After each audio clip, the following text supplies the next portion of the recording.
Rolling with the triple C, I'ma make him bend the knee. Rolling with the triple C, don't really count the heat. And Strickland's just walking, like literally walking him down, but like he's not even cutting him. No, not at all. Literally just walking forward like a zombie and just showing teeps up the middle to get his hands busy and set hand traps right here. Yep, that's exactly what he was doing. Yeah, but notice how he got him against the cage and then got him to walk to the right.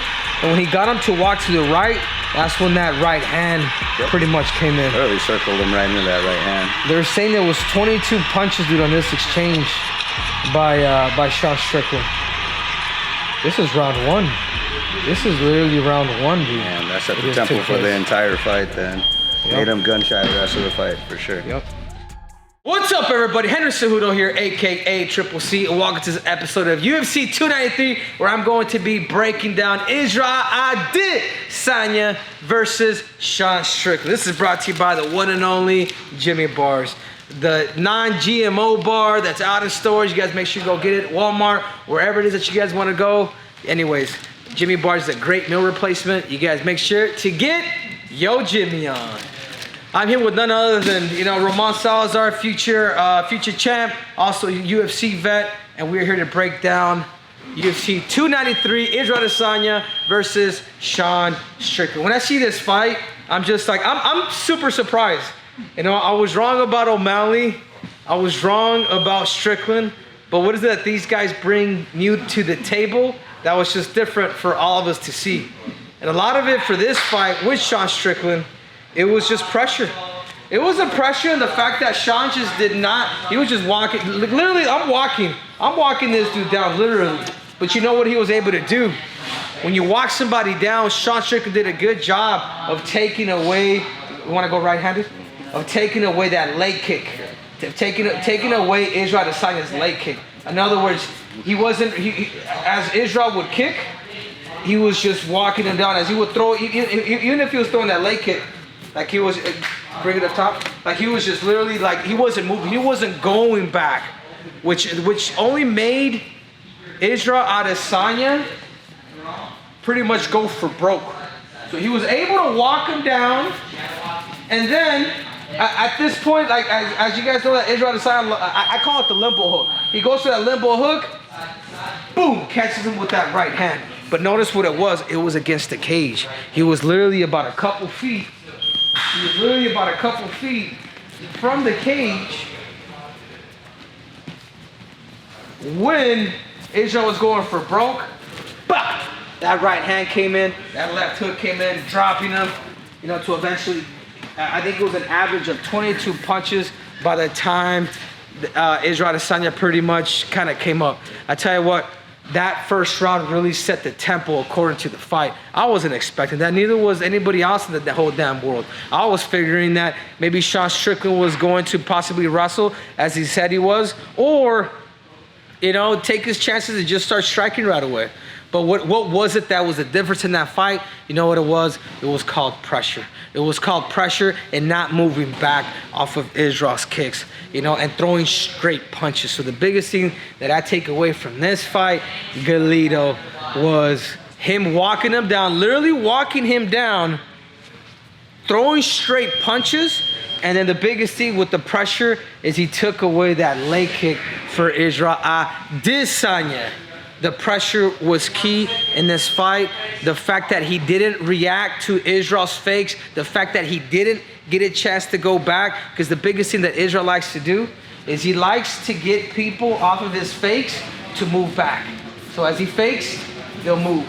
As he fakes, they'll move. Sometimes he'll fake, he'll come out, get you to come in to eventually kick you. Sean Strickland held his ground. Sean Strickland, as Israel Adesanya would fake, he was going. As Israel Adesanya would fake, rarely did he ever kick, but he wasn't reacting to anything that Israel was doing, because this is what these guys do. The way they understand their distance is how is it that you react by their fakes. Sean O'Malley actually does the exact same thing. They'll fake you, they'll start to see where is it that you're common ground, where is it that you're gonna feel very, very comfortable, and then they'll start attacking you from there. But watching this fight, seeing this fight, I just think Sean Strickland is just a good matchup for him. I don't think Sean Strickland is the best in the world. He may have the UFC belt right now, but is he the best in the world? No, I don't think so. Galito, what you got in this fight? Biggest thing, honestly, Izzy's a very productive counter striker, and a way to take a counter striker's abilities away is to just pressure them, just like you said. He's trying to draw it out. Every time Izzy was reacting to doing anything, Sean was just walking him down, especially Izzy. He's so good with his kicks. He needs space to kick. Anytime he'd lift his leg up, Sean was in his face, just hitting him with things. And made him go for broke, like Henry said. He was walking him into that cage, he's like, man, I gotta land something now. He knew he was losing that first round. Whenever he set that big, like, boxing check hook, he just got eaten by the 1-2. Honestly, set the entire tempo of the whole fight. It made him gun shy, made him not want to fight anymore, at least his fight. And it just looked like he was coasting the rest of the fight, to be honest. I mean, what's going now with the middleweight division? Does Israel Adesanya deserve a rematch? Galito? No, he doesn't, bro. I definitely agree with you. He does not. I mean, it's sad that they're going to gift them another rematch if they do it, because losing the way he lost, didn't even show up to fight. I don't think that warrants that, and I think that Duplessis probably needs to go in there and beat up on Sean Strickland, and then maybe Adesanya win the fight and get back to him. See who the real African is. Yeah, there you have it. See who the real... I ain't saying that was him. That was all him. I don't want to get canceled over here, ladies and gentlemen. But does Israel Adesanya deserve a rematch? Absolutely not. I think when he did lose to Pereira because it was a good fight, I think even that since I was just like, man, he's lost to this dude 3 times, or was it 3 or 4 times? I don't even know how many times that he actually lost, but going, like, the middleweight division needs to move on. I think Israel needs to take his damn break. I think he needs to do his thing. I think he needs to let everybody kind of chime in, because I do believe that now watching them fight the way they fought, I don't know if Israel can make those adjustments. Unless Israel did not do anything with angles to be able to kick. Everything was kind of just moving back, like moving straight back, and that actually cost him. I was wrong, ladies and gentlemen. I was wrong. I admit it. But this second fight, if it does take place, I just don't know if Israel's a well-rounded fighter to be able to beat Sean Strickland now.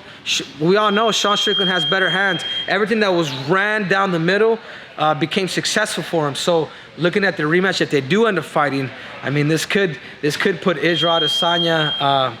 I'm just not too sure if he could beat him. I think I would rather see Israel take his chances with the winner of Sean Strickland and Duplessis, or the winner of Apollo Costa versus Hamzat Chimaev. That's gonna be the way you're gonna be able to entice and really start getting the middleweight division to actually move. But right now, guys, I'm known as an Israel Adesanya hater. I'm not hater. Daniel Cormier feels the same way. A lot of people feel the same way. Let the middleweight division move on. Like, you can't, just because you're a spectacle and you're an entertainer or whatnot, doesn't mean you're guaranteed a rematch every time you lose. Like, whatever, dude. But you know what? It's not up to me. If you have a good relationship with Dana White, it is what it is. The way I saw this first fight, I think Sean Strickland has only become a lot more confident, and I think he's gonna bring even more pressure, and I think he's gonna become more confident with the hands to maybe even stop Israel Adesanya in the second fight. Galito? I agree with that 100%. The thing is, a lot of times it's just the presence that these champions bring in whenever they step into the cage. It's almost an aura about them, and I think the entire middleweight division just noticed that the aura isn't there anymore, and they're gonna all fight Izzy a little bit different and bring that out of him, I think. Yeah. So there you have it, guys. You guys just watched the breakdown. UFC 293, Israel Adesanya versus Sean Strickland. It's only brought to you by the one and only Jimmy Bar, the great replacement meal bar that's out in stores nationwide. So make sure to go to your local Walmart and get Yo Jimmy on. I'm out.